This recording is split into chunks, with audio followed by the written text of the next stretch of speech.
Hi అండి అందరికీ. ఈరోజు నేనైతే బెండకాయ కర్రీ వండుతాను ఫ్రెండ్స్. ఎలా వండుతున్నానో మీరు ఈ వీడియోలో చూసేయండి. ముందుగా బెండకాయలు మంచిగా నీట్‌గా తుడుచుకొని వాటర్ లేకుండా వీటిని చిన్న చిన్న ముక్కలుగా కట్ చేసుకొని ఒక ప్యాన్‌లో వేసుకొని నూనె వేయొద్దు, ఏమి వేయొద్దు ఫ్రెండ్స్. జస్ట్ 2 ఉల్లిగడ్డల్ని సన్నగా కట్ చేసి ఇందులో వేసుకోవాలి. వీటిని ఒక 20 మినిట్స్ మంచిగా వేయించుకొని పక్కన పెట్టుకోవాలి.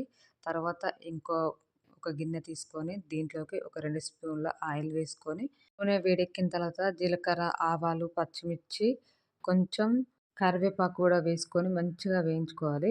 ఇలా వేగిన తర్వాత ఒక స్పూన్ పసుపు వేసుకొని మంచిగా కలుపుకోండి. ఇది కలుపుకున్న తర్వాత ఒక 1 మినిట్ తర్వాత దీంట్లోకి మనం వేయించిన బెండకాయలున్నాయి కదా! అవన్నీ ఇందులో వేసుకొని మంచిగా కలుపుకోవాలి ఫ్రెండ్స్. ఇలా వండుకోవడం వల్ల జిగురు అనేది ఎక్కువ ఉండదు. అలాగే టేస్టీగా ఉంటుంది. మనం డైరెక్ట్ వేస్తాం కదా! పచ్చి పచ్చిగా అనిపిస్తుంది. ఇంకా ఇలా వేగిన తర్వాత ఒక 2 టమాటాలని మంచిగా కట్ చేసి ఇందులో వేసుకోవాలి.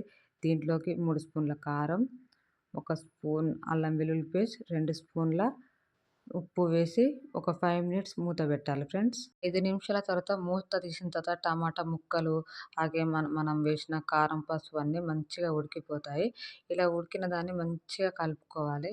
ఒక 1 మినిట్ కలుపుకున్న తర్వాత దీంట్లోకి ఒక గ్లాస్ వాటర్ వేసుకోండి. మనకు కొంచెం సూప్ కావాలి కాబట్టి మంచిగా ఇలా గ్లాస్ వాటర్ వేసుకున్న తర్వాత మంచిగా ఉడికిపోతుంది. ఒక 20 మినిట్స్ ఉడికిన తర్వాత దీంట్లోకి కొంచెం కొత్తిమీర, కొంచెం ధనియాల పొడి వేసి స్టవ్ ఆఫ్ చేసుకోవడమే. టేస్ట్ మాత్రం సూపర్ ఉంది ఫ్రెండ్స్. ఓకే అండి. ఈ వీడియో గనుక నచ్చితే లైక్ చేయండి, షేర్ చేయండి. మా ఛానల్‌ని సబ్స్క్రైబ్ చేయండి. Bye bye.